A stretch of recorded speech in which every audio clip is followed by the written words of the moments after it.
আমাদের দুজনের ব্যাঙ্গালোর ভ্রমণের এটা হচ্ছে দ্বিতীয় ভিডিও। আমরা এখন আছি লেপাক্ষী মন্দির দর্শনে এসেছি, আর এখন জটায়ু থিম পার্ক। এর আগের ভিডিওর শেষে দেখেছেন এই জটায়ু থিম পার্কে যখন আমরা আসি তখন এখানে দেখি এন্ট্রি ফি 10 টাকা, কিন্তু আমাদের কাছ থেকে টাকা নিচ্ছে না। ব্যাপারটা কি পরে বুঝলাম, এই যে হাতে যে ব্যান্ডটা লাগিয়েছি, যেটা কোম্পানি আমাদেরকে লাগিয়ে দিয়েছিল ট্রাভেল এজেন্ট গাড়িতে ওঠার পর, তার রহস্য এইবার উন্মোচন হলো। বুঝতে পারলাম যে তখন এই ব্যান্ডটা কেন লাগিয়েছিল। যাই হোক, দুপুরবেলা সকালে ব্রেকফাস্টটা বেশ ভালোই হয়েছে। ওখানে ইডলি, ধোসা, বিভিন্ন ধরনের অপশান ছিল। আমরা দুজনে মিলে ভালোই পেট পুরে ভোজন করে নিয়েছি, কেন পরিকল্পনা করে নিয়েছি দুপুরে কিছু ভোজন করব না।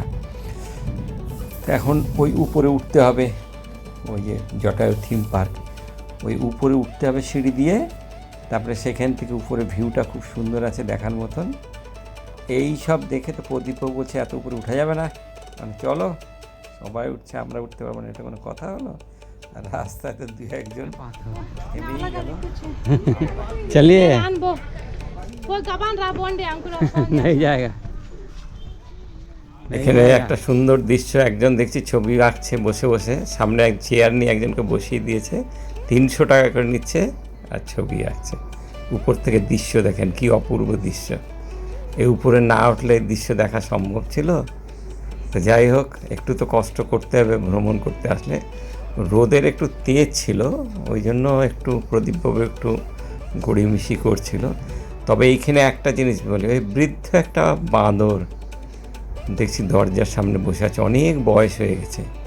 হ্যাঁ, আহারের খোঁজের খুব একটা ইচ্ছা নাই।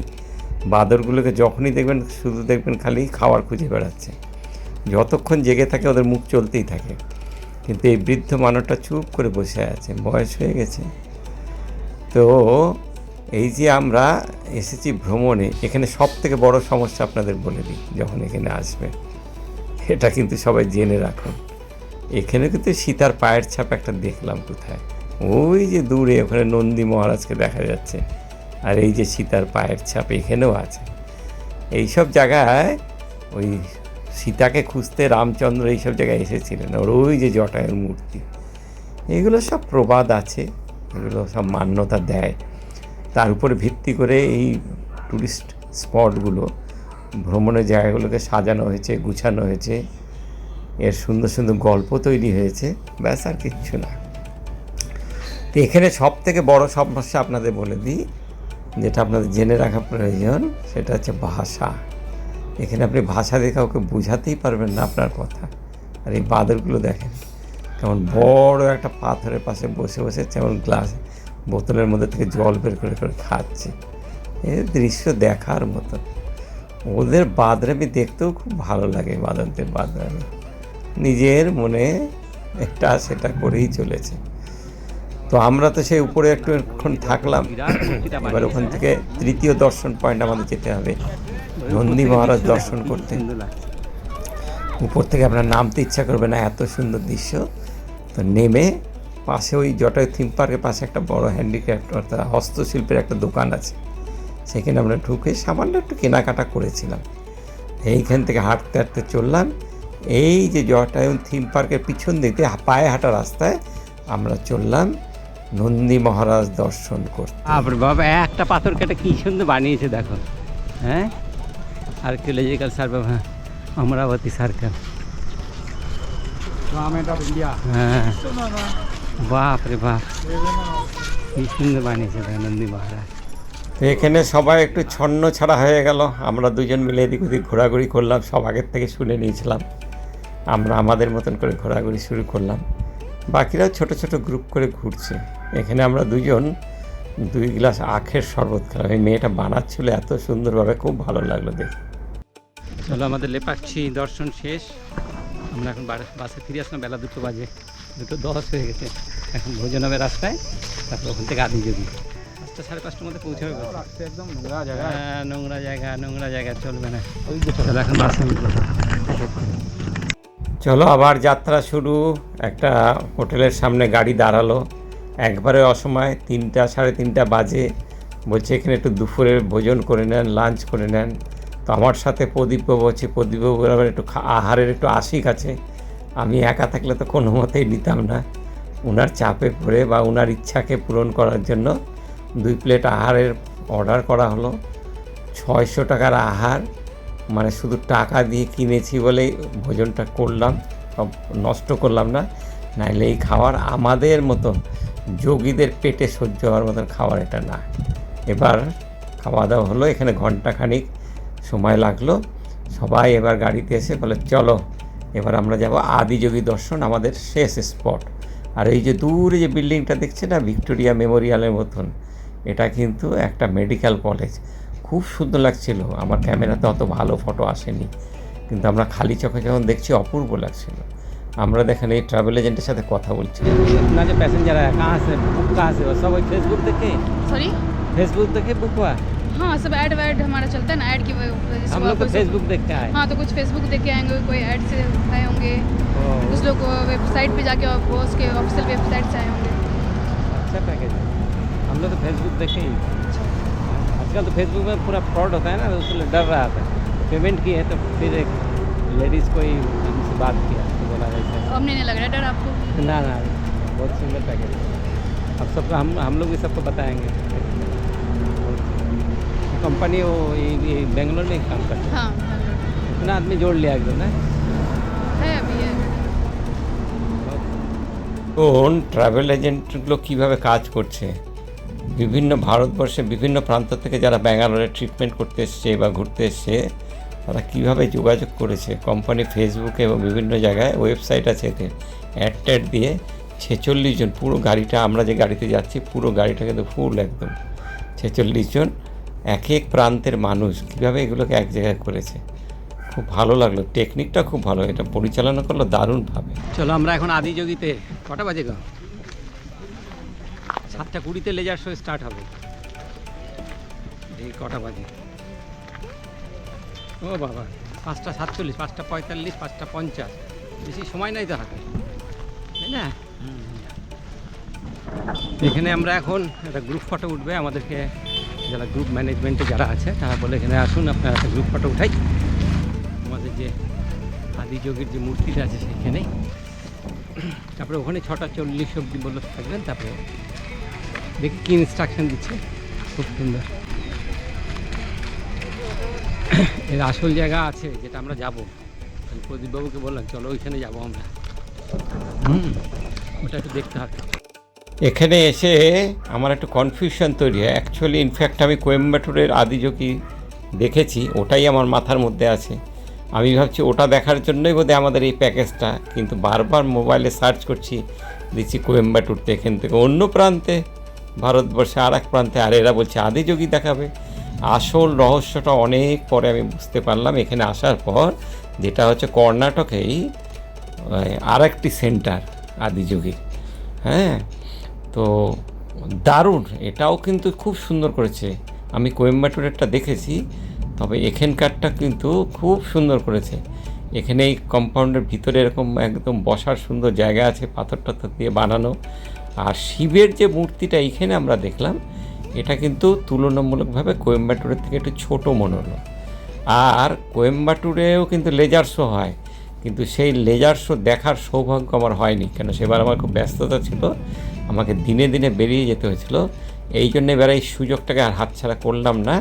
এবারে এজেন্টের সাথে এই বুকিং করে নিলাম। এবার আমাকে যেভাবে একটু লেজার শোটা দেখতে হবে। আমি দেখেছি, ইউটিউবে দেখেছি লেজার শোটা খুব সুন্দর। এখানে আমাদের গ্রুপ ফটো তোলা হলো, সবাই মিলে ওই ট্রাভেল এজেন্টের যে 2 জন কোঅর্ডিনেটর ছিল, এরা আমাদের সবাইকে এক জায়গায় করে একটা গ্রুপ ফটো তুললো, খুব সুন্দর। এই 34টা এতগুলো লোককে, 46টা লোককে এক জায়গায় করা চারটিখানি ব্যাপার। এদিক যাচ্ছে, ওদিক যাচ্ছে, কে কার কথা শোনে না। আর এরা একদম পিছনে লেগে রয়েছে, আমাদের 2 জন মিলে, 2 কোঅর্ডিনেটর, দুটোই অল্প বয়সের ছেলে মেয়ে, খুব সুন্দর মিষ্টি ভাষী, সবাইকে মনিটরিং করছে খুব সুন্দর। আমাদেরকে বলেই দিল কে কোথায় বসবেন, কোথায় থাকবেন, কীভাবে যাবেন, একদম সারাক্ষণ লেগে আছে। तो अगर आपको ये स्पॉट लोकेट करना है तो आप देख लेना, उधर से एंट्री वाला पॉइंट है और इधर से कैफेटेरिया का स्टार्टिंग पॉइंट है। और इधर से नंदी स्टैचू, ठीक है। यहीं पर बैठ के वहीं पे प्रोजेक्ट होगा, ठीक है। हम यहीं पे बैठ के देखेंगे, बेस्ट लोकेशन है। उधर सूरैक है, आप सूरैक पे अपना शू निकाल के उधर घूम सकते हो, फिर पहन के आके इधर भी सूरैक है, खोल के इधर भी घूम सकते हो, ठीक है। दोनों मंदिर के एंट्री पे दोनों जगह सूरैक है, ठीक है। আমি তো ঘুরে ঘুরে পুরো এলাকাটা দেখতে থাকলাম সারাদিন। সব হাঁটতে হাঁটতে ক্লান্ত হয়েছে, কেউ কেউ বসেই পড়েছে। আমাদেরকে দেখিয়ে দিয়েছে কোথায় বসে আমরা লেজার শো দেখব, সেই পয়েন্টটা দেখিয়ে দিয়েছে। সবাইকে এক জায়গায় বসে থাকতে বলেছে যাতে ফেরার সময় আমাদের কোনো অসুবিধা না হয়। তো যাই হোক, আপনি যদি কখনো ব্যাঙ্গালোরে আসেন, ধরে নেন ডাক্তার দেখাতে আসলেন, তো ব্যাঙ্গালোরে এসে দেখবেন ছোট ছোট অনেকগুলো প্যাকেজ আছে। এই যে আমরা যে লেপাক্ষী মন্দির এবং আদিগুরু, এটা কিন্তু একটা প্যাকেজ 1250, 1300, 1400 এরকম রেট চলে এগুলো প্যাকেজে। আর এই দেখুন প্রস্তুতি কিন্তু শুরু হয়ে গেছে, গান বাজনা শুরু হয়ে গেছে, বড় বড় ডিজে লাগিয়েছে, আওয়াজে বিরাট বিরাট বক্স লাগিয়েছে। সূর্য অস্ত যাচ্ছে আর ওই যে মূর্তিটা দেখা যাচ্ছে আদিযোগীর। এইবার এখানে লাইটের মধ্যে লেজার শো দেখানো হবে, ওইটা দেখার জন্যই তো আমরা এসেছি। আর এই যে নন্দী মহারাজ, এটা আমার দীর্ঘদিনে একটা কিউরিসিটি ছিল যে এখানে বসে দেখব। তো যাই হোক, আমরা এদিক ওদিক ঘুরে টুরে দেখলাম। আর যখনই আপনি ব্যাঙ্গালোর ট্রিপে আসবেন তখন কিন্তু অবশ্যই এইগুলো ছোট ছোট 1 দিন 2 দিনের ট্রিপ কিন্তু এখানে আছে, এগুলো ভুল করবেন, এগুলো দেখবেন। আমরা একদম শিব ঠাকুরের মূর্তির সামনে চলে গেছি, দেখো আমি ফট ক্যামেরা নিয়ে। আর এই যে গলায় যে মালাটা দেখছো না, এটা পুরোটা রুদ্রাক্ষ, মোটা রশির মতন রুদ্রাক্ষ কীভাবে পেঁচিয়েছে। আর সব বসে পড়ছে আস্তে আস্তে। এখন 7:20 থেকে লেজার শো শুরু হবে 20 মিনিটে। সব বসে বসে লেজার শো দেখার জন্য একদম তৈরি। এরা ধারে কাছে কোনো জায়গা নেই। 600 किलो कितना है 600 पर किलो। अल्फांसोस ओ बॉक्स कितना है वजन? 3 kg 3 kg 200 रुपीज़ पर केजी। পাওয়া যায় কি পারে আলফানসো। হ্যাঁ, আলফানসো আম একটু খেলাম, দারুণ টেস্ট গো, দারুণ টেস্ট। কিন্তু কি 3 কেজির প্যাকেট 600 টাকা, 3 কেজি প্যাকেট 600 টাকা। অতগুলো কে নিব, কোথায় রাখবো? 1 কেজি দিবে না, নাহলে 1 কেজি নিতাম, খেতাম। এতক্ষণে পুরো ব্যাপারটা ক্লিয়ার হলো। এটা হচ্ছে কর্ণাটকের সেন্টারটা আদিযোগী, অর্থাৎ সদ্গুরুর। আর একটা সেন্টার আছে কোয়েম্বাটুরে। আমরা কোয়েম্বাটুরের সেন্টারটা দেখেছি, সেখানে এই শিবের যে মূর্তিটা দেখলাম, ভোলে বাবার মূর্তিটা, এটা অনেক বড় এর থেকে। এই জন্য তো মনে হচ্ছে এটা একটু ছোটো ছোটো লাগছে কেন, এই লোকেশন কিছুতেই ধরতে পারছিলাম না। আর আদিযোগী বলছে তো কিছুতেই বুঝতে পারছিলাম না। এইবার পুরো ব্যাপারটা ক্লিয়ার হলো। তো এখানে চলো আমরা লেজার শো দেখবো। ওইখানেও লেজার শো হয়, এখানেও লেজার শো দেখি। গতবার লেজার শো দেখিনি, একই সেম জিনিস একই সময় 2 জায়গায় চলে। হ্যাঁ, তো এখানকার লোকেশনটা একটু অন্যরকম। আমি ভাবলাম ওটা আমরা কোয়েম্বাটুরে এসেছি, কিন্তু কোয়েম্বাটুরে আসিনি। হ্যাঁ, চলো আমরা এখন কর্ণাটকেই আছি, দেখি। চলো, এখন 6:30 বেজে গেছে। 7:20 লেজার শো স্টার্ট হবে, 7:40 অবধি চলবে। 7:40 দেখেই আমাদের গাড়িতে চলে যেতে হবে, তাহলে বেরোতে পারবো না। প্রচুর মানুষ এখানে, 1000-10 মানুষ হবে। হ্যাঁ, 1000-10 লোক এসে গেছে। হ্যাঁ, আর সবাই গাড়ি নিয়ে এসেছে। এখানে কমিউনিকেশন তো গাড়ি ছাড়া কোনো উপায় নেই। এতগুলো গাড়ি যখন বেরোয় না, তখন রোড জ্যাম হয়। এখানে আমাদের যত দ্রুত সম্ভব এখান থেকে বেরিয়ে যেতে হবে, কারণ আমরা তো ব্যাঙ্গালোর যাবো। এখান থেকে 3 ঘন্টা জার্নি আছে। ক্রমশ সবার মধ্যে কৌতূহল এবং উৎসাহ বাড়ছে। যারা প্রথমবার এসেছে তাদের তো মানে অপেক্ষার আর শেষ হচ্ছে না, যেন কখন শুরু হবে। আমিও প্রথমবার এরকম লেজার শো দেখব। এর আগে আমি দেখেছি আহমেদাবাদে সর্দার বল্লভভাই প্যাটেলের ওখানে যখন মূর্তি দেখতে গেছিলাম, সেখানে দেখেছি। এই যে শুরু হওয়ার সময় হয়েছে, এই দেখুন লেজার শো। আমার রাতের ক্যামেরায় কিন্তু রাতের বেলা কোনো ফটো আসে না, তার জন্য স্টিল ফটো আমাকে তুলে আপনাদের দেখাতে হলো। বিরাট আওয়াজ হয়, শিব ঠাকুরের খুব সুন্দর সুন্দর গান চলে, মিউজিক চলে, আর তার মধ্যে পুরো মূর্তির উপর দূর থেকে লেজার পয়েন্টের দ্বারা এরকম আলোর খেলা চলতে থাকে। অপূর্ব 20 মিনিট একদম। প্রত্যেকের হাতের মোবাইল কিন্তু একদম অ্যাক্টিভ হয়ে গেছে, সবাই মোবাইলে কিন্তু ফটো তুলছে পুরো লেজার্স হয়ে। আমিও মোবাইলে ফটো তুলেছিলাম, তো যাই হোক সেই ফটো দিলাম না, স্টিল ফটোই দিলাম আপনাদের। শো শেষ, এবার ফেরার পালা। সবাইকে আবার এক জায়গায় করে প্রথম কাজ হচ্ছে গাড়িতে সবাইকে উঠা হচ্ছে, 40 জনকে খোঁজও আগে কে কোথায় আছে। তো যাই হোক কাজটা খুব সহজেই হয়ে যায়, সবাই আমরা কাছাকাছি ছিলাম, খুব দ্রুতই গাড়ির কাছে সবাই চলে আসে এবং গাড়িও শুরু। আজকে আমরা রাত্রে ফিরে যাব, আমাদের ধারণা রাত্রি 12টার আগে আমরা ঘরে ফিরতে পারবো না। আর গাড়িতে উঠে দেখুন উদম একদম নৃত্য শুরু হলো, খুব আনন্দ। গাড়ির মধ্যেই যে লাইটটা দেখছেন এটা গাড়ির মধ্যে, কিন্তু রাস্তায় যাতে কেউ বোর না হয়, কোম্পানি দেখুন ট্রাভেল কোম্পানি কী সুন্দর ব্যবস্থা করেছে, গাড়ির মধ্যে এরকম ডিস্কো লাইট লাগিয়ে দিয়েছে আর গাড়ি চলছে ধীরে ধীরে। গাড়িটা চলছিল খুব আস্তে আস্তে, জোরে চালাচ্ছিল না। যদি ঠিকঠাক জোরে চালাতো না তাহলে রাত্রি 10টার মধ্যে কিন্তু আমরা ব্যাঙ্গালোরে পৌঁছে যেতাম। সেখানে আমাদের 12টা বেজে গেছিলো পৌঁছাতে, একটু অসুবিধা হয়েছিল, কেন আগামীকাল আমরা যাব মাহিসুর, আমাদের ভোর 6টার সময় উঠে মাহিসুর যেতে হবে। তো আমরা অনেক রাত করে ঘরে ফিরলাম। আমরা যখন ঘরে ফিরলাম তখন 12:30 বাজে। আমি ঘরের যে হোটেল ঘরের সমস্ত টাকা পয়সা, আমাদের ঘরের সমস্ত পেমেন্ট করে দিয়েছি আগের থেকেই, জানি রাত্রে আসলে আর ওনার সাথে দেখা হবে না, হোটেল মালিকের সাথে বলে দিলাম আগামীকাল কিন্তু ভোর 6টার সময় আমরা বেরিয়ে যাব। গাড়ি আমাদের ঠিক করা আছে। আমাদের আগামীকালের ট্রিপ হচ্ছে মাহিসুর প্যালেস দেখব, এবং মাহিসুর যাওয়ার পথে বৃন্দাবন গার্ডেন আমাদের প্রোগ্রামের মধ্যে রয়েছে। এবং মাহিসুর যাওয়ার পথে রাস্তায় যা কিছু পড়বে, মন্দির আছে, টিপু সুলতানের কবরস্থান, জন্মস্থান, এগুলো সব আমরা দেখতে দেখতে যাব।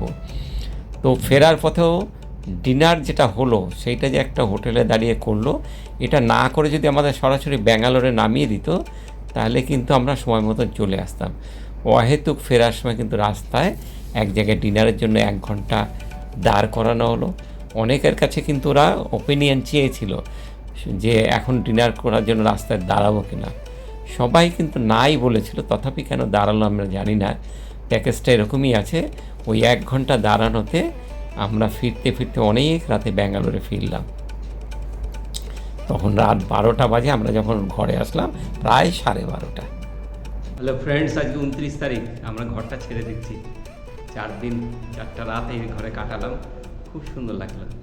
আজকে খুব খারাপ লাগছে ঘরটা ছাড়তে, একদম মনে হচ্ছে নিজের বাড়ির মতন। তো এখন ভোর 6টা বাজে, আমরা যাচ্ছি আজকে মাহিসুর। সাথে থাকুন। মাহিসুর যাওয়ার পথে মাহিসুর প্যালেস দেখবো, বৃন্দাবন গার্ডেন দেখবো, যাওয়ার পথে আছে কিছু মন্দির টন্দির পড়ে, এগুলোকে দেখতে দেখতে যাব। একটা গাড়ি আমরা ভাড়া করেছি, আজকে 29/5/2026 তারিখ, 5,500 টাকা গাড়িটা ভাড়া হয়েছে। এই গাড়িটা আমাদের আজকে আবার ফিরিয়ে নিয়ে আসবে। তবে আমরা আর এই হোটেলটায় আসবো না, আমরা স্টেশনের কাছে, SMBT বেঙ্গালুরু স্টেশনের কাছে কোনো একটা হোটেলে থাকবো। কারণ আগামীকাল আমরা যাব কাঞ্চিপুরম, ওখান থেকে ট্রেন ধরে যাব কাটপাটি, কাটপাটি থেকে বাই বাস। ওই জন্য আমরা এই পরিকল্পনাটা করেছি। তো আজকে ছেড়ে দিলাম, বেরিয়ে যাচ্ছি। গতকাল খুব ইন্টারেস্টিং একটা ট্রিপ করেছি, লেপাক্ষী মন্দির আর তার সাথে আদিযোগী।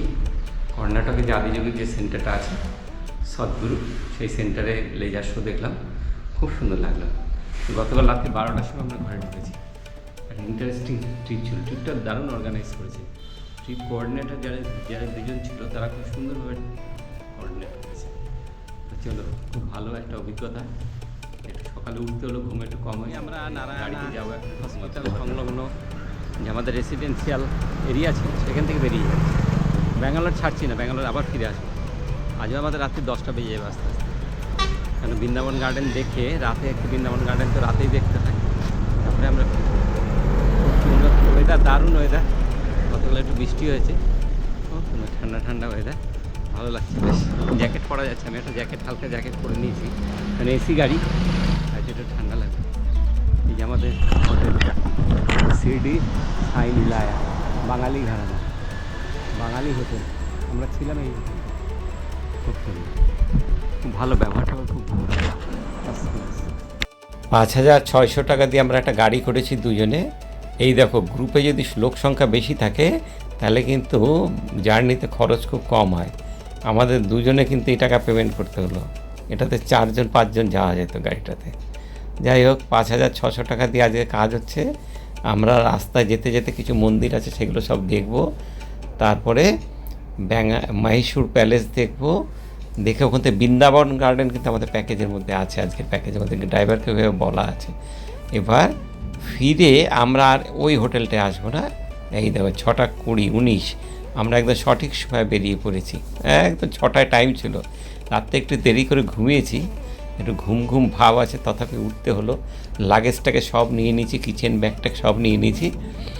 এখন যাওয়া মহীশূর। আর ফিরে আমরা ঠিক করে রেখেছি আমরা স্টেশনের কাছাকাছি কোথাও নাইট স্টে করব, কেন আগামীকাল আমরা ওখান থেকে ট্রেন ধরে চলে যাব, আমরা কাঞ্চিপুরম দর্শন করতে যাব। সেই গল্প পরের ভিডিওতে তো দেখবেনই। ফাইন, একটু ওয়েদারটা একটু ফগি ওয়েদার ছিল, কিন্তু ব্যাঙ্গালোরের রাস্তাঘাট খুব সুন্দর। আমরা সামনে একটু ব্রেকফাস্ট করব, ড্রাইভারকে বলাই আছে। ড্রাইভার বললো চলুন একটা দারুণ ধাবাতে আপনাদের নিয়ে যাচ্ছি, যেখানে আপনারা ব্রেকফাস্ট করবেন। এই দেখো চলে আসলো সেই ধাবা। আমার দক্ষিণ ভারতের আহার খুব খেতে ভালোই লাগে, তবে সাথে আমরা আম নিয়ে নিয়েছিলাম, আম কেটেই নিয়ে নিয়েছিলাম সকালবেলায়। ওই আম একটু খেয়ে নিলাম, কারণ সকালে ব্রেকফাস্টের আগে ফ্রুটস নিয়ে আমার এটা একটু অভ্যাস আছে, প্রদীপবাবুরও সেই অভ্যাস আছে। তো আগে একটু আমরা এমটি স্টোমাকে ফল খেয়ে নিলাম। এটা আপনারা অভ্যাস করবেন, এমটি স্টোমাকে ফল নেবেন। আর চা বিস্কুট টিস্কুট আমাদের খাওয়ার অভ্যাস নেই। এই যে এইখানে আমরা ইডলি অর্ডার দিলাম। আমি আপনাদের সবাইকে বলি, আমি এত সুন্দর ইডলি, কম পয়সা, দাম খুব বেশি ছিল না, এত সুন্দর ইডলি আমি এর আগে খাইনি। বড় বড় প্লেটের মতন ওই যে ইডলিগুলো দিচ্ছিল, এক একটা করে 60 টাকা প্লেট নিল। অপূর্ব টেস্ট, অপূর্ব। আরও অনেক কিছু খাওয়ার ইচ্ছা ছিল, এই যে বাটার একটা একটা করে দিচ্ছিল এই ইডলির উপরে। আরও অনেক কিছু খাওয়ার ইচ্ছা ছিল, কিন্তু একটা ইডলি খেয়ে পেটটা এমনভাবে ভরে গেল যে আর জায়গা নেই। বাধ্য হয়ে এতেই সন্তুষ্ট থাকতে হলো। ড্রাইভারকে বললাম, ভাই ফেরার সময় এখানে একটু দাঁড়িয়েও আমরা একটু অন্য কিছু একটু টেস্ট করব। যাই হোক, ফেরার সময় আর সেই সৌভাগ্য হয়নি। কারণ কি হয়েছে, আমাদের ফেরার সময় পেটে আর জায়গায় ছিল না। আপনি যখন গাড়িতে করে ব্যাঙ্গালোর থেকে মাইসুর যাচ্ছেন, ব্যাঙ্গালোর থেকে 1 ঘন্টা আসার পরে, 1 ঘন্টা সোয়া ঘন্টা আসার পরে এই হোটেলটা পড়বে, এই রেণুকাম্ভা হোটেল, শ্রী রেণুকাম্ভা। এক্সিলেন্ট, এখানে প্রচুর গাড়ির ভিড়, খুব সুন্দর। আপনি এখানে সাউথ ইন্ডিয়ার খাবার, খুব টেস্টি খাবার, দারুণ, খুব সুন্দর খেলা, ফার্স্ট ক্লাস হোটেল রেণুকাম্ভা। ভুল করবেন না, অবশ্যই দাঁড়াবেন, दारुण टेस्टी खाओ। रेस्टोरेंट का रेणुकाम्बा। रेणुकाम्भा रेणुकाम्भा। कब से चल रहा है? बहुत दिन से। सबके चल लगे जो भी जाते हैं यहीं पर खाते हैं ना? नहीं, वो अच्छा है। अच्छा है ना? हाँ, अच्छा होटल। हाँ, तट्टे इडली फेमस। हाँ तट्टे होटल इडली फेमस। फेमस है एकदम। আবার আমাদের যাত্রা শুরু হলো। সবাই মিলে একদম জুত করে ব্রেকফাস্ট করে নিলাম। যা ব্রেকফাস্ট করে নিলাম, মনে হচ্ছে না দুপুরে আর কিছু নিতে হবে। সামনেই আসছে রঙ্গনাথন মন্দির, এই মন্দির আমরা দর্শন করব। এটা হচ্ছে টিপু সুলতান গেট। এইখানে কর্ণাটকে কিন্তু টিপু সুলতানের রাজত্ব ছিল, তাই না? এখানকার তিনি কোনো এক সময় এখানকার শাসন ব্যবস্থাতে তিনি ছিলেন, অর্থাৎ রাজা ছিলেন। আর তারই ব্যবস্থাপনা এখানে কিন্তু আমরা দেখলাম টিপু সুলতানের সব কিছু। হ্যাঁ, তো এইগুলোকে আমরা দেখবো। এইগুলো যদি আমরা গাড়ি ভাড়া না করতাম তাহলে কিন্তু কিছুই দেখতে পারতাম না। कौन सा टेम्पल है? एक्सचेंज ಮಾಡಿರೋದು ನಮ್ದಲ್ಲ। हाँ, नाम क्या है इसका? क्या नाम है? रंगनाथ स्वामी टेम्पल। रंगनाथ स्वामी टेम्पल। हाँ, रंगनाथन स्वामी विष्णु टेम्पल। 1750 টিপু সুলতানের জন্ম কিন্তু এই কর্ণাটকে হয়েছিল। টিপু সুলতানের জন্ম, এই জন্য ওনার কিছু নিদর্শন কিন্তু এখানে পাওয়া যাবে। ইস্ট ইন্ডিয়া কোম্পানির বিরুদ্ধে খুব লড়াই করেছে টিপু সুলতান। চলো আমরা এখন রঙ্গনাথের মন্দিরটা দেখবো, এবং এইখানে যেখানে আমরা এখন আছি এখানে টিপু সুলতানের কিছু নিদর্শন আছে, ওগুলো আমরা একটু দেখবো। আসার সময় গেটটা দেখা গেলো, টিপু সুলতান গেট। রঙ্গনাথন স্বামী টেম্পল, বিরাট মন্দির। এইখানে কিন্তু যদি আপনি ব্যাঙ্গালোর থেকে যদি ওইদিকে ট্রেনে সফর করেন তাহলে কিন্তু এগুলো দেখতে পারবেন না। বাই রোড যাওয়ার সময়, রাস্তাতে যাওয়ার সময় এগুলো দেখার সৌভাগ্য হয়। আর এখানে জিনিসপত্র কেনা বেচা, কাঠের জিনিসপত্র প্রচুর দেখলাম। মাইসুর রঙ্গনাথ কাঠের জিনিসপত্র তৈরি কিন্তু এখানে একটা। जूता खुलता है रंगनाथन टेम्पल। ये तुलसी का माला है। तुलसी का माला है। कितना के? ये 50 रुपये माला है। 50 টাকা। এই মন্দির দেখে তাক লেগে যাবে, তবে ভিতরে ভিড় ছিল না, খুব সহজে আমরা দর্শন করে নিলাম। 3,500 বছর পুরনো মন্দির। ওরে বাপরা, বিরাট রথ টথ বেড়ায়, চারিদিকে পিলার টিলার একাকার কাণ্ড। মন্দিরের ভিতরে পুজো আচ্চা হচ্ছে, আমরা একটু ঘুরে টুরে সব কিছু দেখে টেকে তারপরে এখান থেকে পায়ে হেঁটেই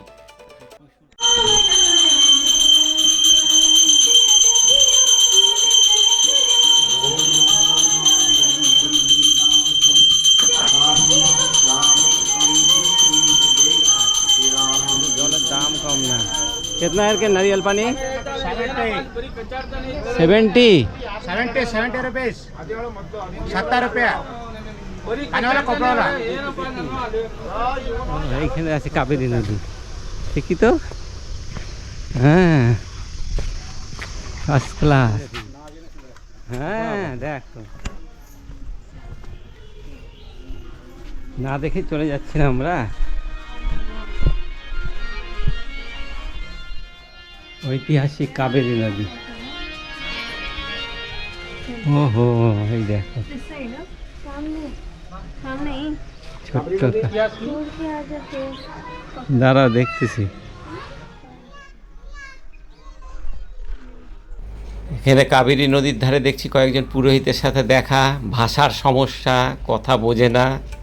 হ্যাঁ, আমরাও বুঝাতে পারি না, ওদের ভাষা আমাদের জানা নেই, আমাদের ভাষা ওরাও বুঝে না। ইচ্ছা করে মনে হয় হিন্দি টিন্দি বলে না, বুঝি না কী জিনিস। তো যাই হোক, এখানে জিজ্ঞাসা করলাম কি কি হয় এখানে। তো ওখানে এই মঙ্গল দোষ কাটায়, পিতৃদোষ কাটায়, এইসব পুজো আচ্ছা এখানে হয়। এখানে খুব ভালো ব্যবস্থা দেখলাম, সুন্দর ব্যবস্থা। কাবেরী নদীর জল একটু মাথায় দিই। দাও। হরে কৃষ্ণ, হরে কৃষ্ণ, হরে কৃষ্ণ। সুলতানের জন্ম কিন্তু এইখানে, এই কর্ণাটকেই, এই যে জায়গায় আমরা এখন আছি বর্তমানে এইখানে। এই যেখানে ওনার জেলখানা, এখানে আটকে রাখা হয়েছিল টিপু সুলতান। কর্নাল বেলি কারাগৃহ, এই যে কর্নাল বেলিস ডেঙ্গিয়ন কি বলছে, হ্যাঁ প্রোটেক্টেড এরিয়া। হ্যাঁ, ওরই কারাগৃহ। মন্দিরের থেকে পায়ে হাঁটা পথেই একদম কাছেই ছিল টিপু সুলতানের জন্মস্থান। এখানে তার এই যে টিপু সুলতানের সেই কামান, এখানে তার কারাগার, সব। नारियल पानी 70 টাকা করে, 70 रुपये ज़्यादा है। हम लोग का वहाँ 70 है, और यहाँ इतना नारियल का पेड़ है। पुराना माल ऐसा ताजा माल। दारुण डाब खाওয়ালো প্রদীপ বাবু, খুব জুত করে খালে। আর আর ডাবের জলও অনেক, আর মিষ্টি একদম, খুব জুত করে খালে। 70 টাকা দাম, খায় তৃপ্তি হলো কিন্তু। হ্যাঁ, টিপু সুলতান